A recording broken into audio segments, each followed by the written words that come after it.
This video is on two-step equations with rational numbers. And for this, we have to remember our integer operations. And remember, if we're adding, if the two values have the same sign, then we add and use the sign. In our song, it's same sign, add and keep. So here, 6 plus 5 is 11. Okay, and then we've got a -6 plus a -5. Same sign, add and keep. 6 plus 5 is 11. And we keep the sign. This is review. If the signs are different, then we subtract and take the sign of the number with the greatest absolute value. So that's the largest number, whether it's positive or negative. That's the furthest one from 0. So 6 plus a -5, different sign, subtract. 6 minus 5 is 1, and 6 has the largest absolute value, so we keep the positive. A -6 plus 5 is different signs, so we subtract. 6 plus 5 is 1. And a -6 has the largest absolute value, so it's negative. Subtracting, we're going to rewrite the problem to add the opposite. Then follow the rules for adding integers. So we take the 6, change the minus to a plus, change the sign of next. So we have 6 plus a -7. It's different signs, so we subtract. 7 minus 6 is 1. -7 is furthest from 0, so it's negative. -9, change the minus to a plus, change the sign of next. -9 plus a -11 is same sign, add and keep. 11 plus 9 is 20, and we keep the negative sign. -3 plus, we change that -8 to an 8. That's different sign, subtract. So 8 minus 3 is 5, and we keep the largest number, which is 8. Multiplying and dividing, if the signs are the same, then the answer is positive. If the signs are different, then the answer is negative. And remember, guys, we did the triangle too, if we do that. 6 times 5 is 30. A -6 times a -5 is also 30, because if we did the triangle and we circle two negatives, a positive is what, y'all can't really see that, but a positive is what's left over. Here we've got a 6 times a -5, so if we circle those two, we have a negative, and 6 times 5 is 30. Okay, here, same sign, add and keep. 19 plus 6 is 25, and we're going to keep that negative sign. Here we're going to keep the 5, change the minus to a plus, change the sign to next. So a -5 plus a -32 is a -37. 14 plus a -27 is different signs, subtract. So 27 minus 14 is 13. And 27 is furthest from 0, -27, so we keep that negative. Keep the -11, change the minus to a plus, change the sign of next. A -11 plus a -8 is same sign, add and keep. 11 plus 8 is 19, and keep the negative sign. Two negatives. If we circle two negatives, our answer is positive, so 9 times 8 is 72. A negative times a positive is a negative. If we circle here, there's a negative left over. And 14 times 3 is 42. A negative divided by a positive is the same as this, so that's a negative. And 24 divided by 4 is 6, so the answer is -6. Two negatives give you a positive, and 35 divided by 7 is 5. And you can circle those two negatives, and it leaves you with a positive at the top. So here we're going to follow these steps for these equations. Use the inverse operations to undo addition and subtraction. That's what we do first. And then use the inverse operations to undo multiplication and division. And then solve by keeping the equation balanced and check your solution. It's doing what you do on one side, you do to the other. So here, add and subtract first. So we're going to take away the 9. And this cancels out. And we're left with a negative 4k. And 32 minus 9 is 23. Now we're back to a one step. We're going to divide by a negative 4 because we want to get that k by itself. These cancel out. K equals positive divided by a negative, so it's negative 5.75. And remember, I said you don't have to check. You can check in the calculator if you need to. Minus 14. We're going to add 14 to both sides. Then we've got x over 2 equals 20 plus 14 is 34. Remember, this means divide. You undo division by multiplication. So we're going to multiply by 2. This cancels out. X is equal to 68.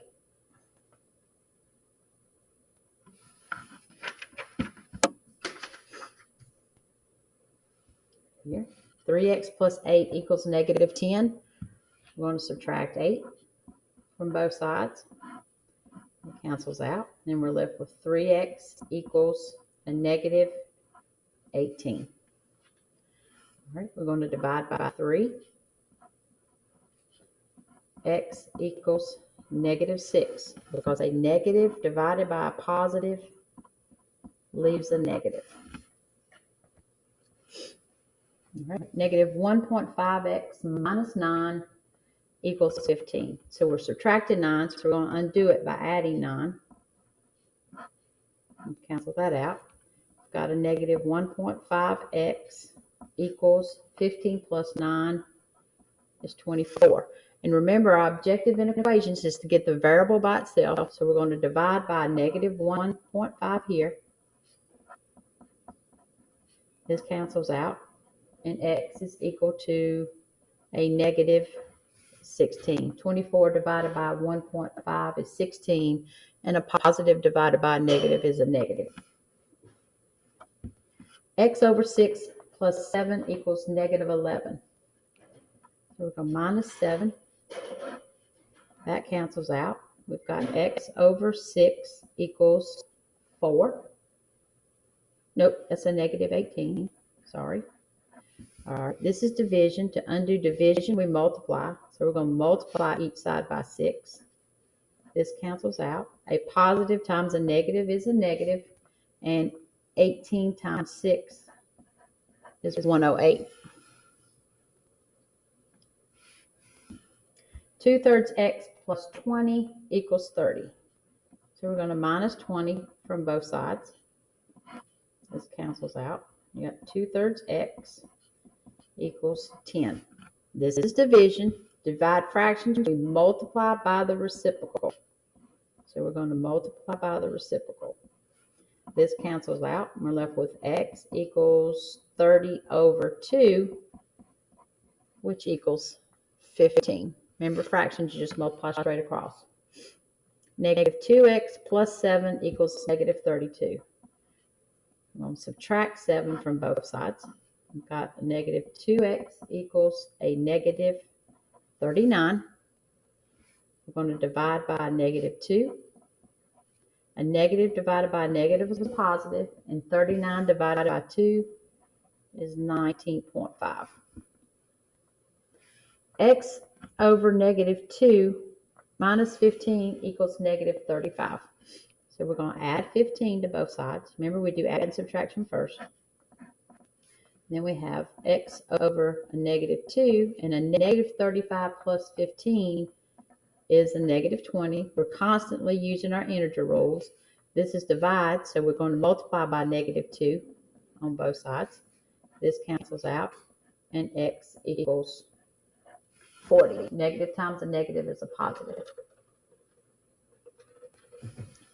Margot solves several equations and then states all of them have a solution of x equals -7. However, Kenneth disagrees. Determine who is correct and justify your answer. So if we subtract 13 here, we're left with 6x equals 42. I'm going to divide by 6, and x equals 7. All right, the next one is minus 18, so we're going plus 18. Then we're left with a negative 3x. This cancels out.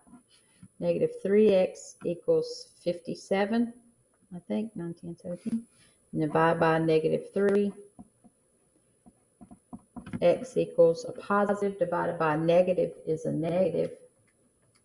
And 57 divided by 3 is 19. So we can stop there because B is not correct. So that makes Kenneth right. Because they all aren't -7. Let me do these others right quick on the calculator and see what their answers come up to be.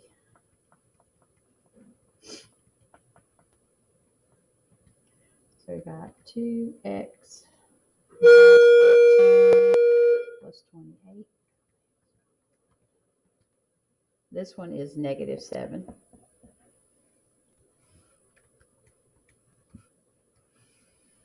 And this one, if we minus 9, 7x equals 49. Divide by 7, x equals a positive 7. And it says -7. So Ken is right. All right. Number 10, you're going to choose the variable in the equation and then solve it. David's phone bill each month is $30. He is charged 10 cents per gigabyte of data he uses.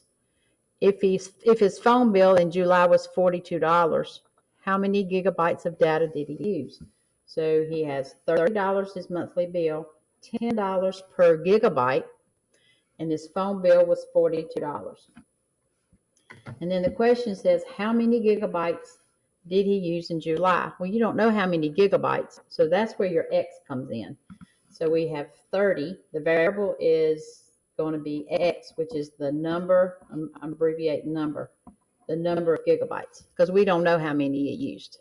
So our equation is going to be 30 plus that 10 cent x, because it's 10 cents times each gigabyte that he uses, and then his phone bill was $42. So if we solve that, we're going to subtract 30 from both sides. This cancels out. Then we've got 0.10x equals 12. And then if we divide by the 0.10 to get the x by itself, x equals 120 gigabytes. So pay attention to what it's asking for, because that's normally where your x goes. And then here's our equation right here at the top. All right. Write and solve an equation model below. Here we have 2x plus 4, and balance it out, equals 3, 6, 9, 10. So let's solve that. 2x plus 4 equals 10, minus 4 from each side. That cancels out. We got 2x equals 6. Divide by 2. X equals 3. Excuse me. Number 12 is a geometry, but you're going to be doing geometry after inequalities, which is next. But it says the sum, that means we're going to add, of the measures of angle Y and angle Z is 180. So if we put them together, we're going to get 180. So we got to add them together. Y is 3x plus 20, and Z is x. So if we put those two together, we got like terms, 3x and a plus x is 4x plus 20 equals 180. I'm going to subtract 20 from both sides, and that leaves us 4x equals 160. Divide by 4, x equals 40. So we know that the angle Z was X. So angle Z, I'm abbreviating, is 40. And then angle Y is equal to 3X plus 20. So we say 3 times 40 plus 20. That's 120 plus 20. So angle Z is 140. Any questions, just ask.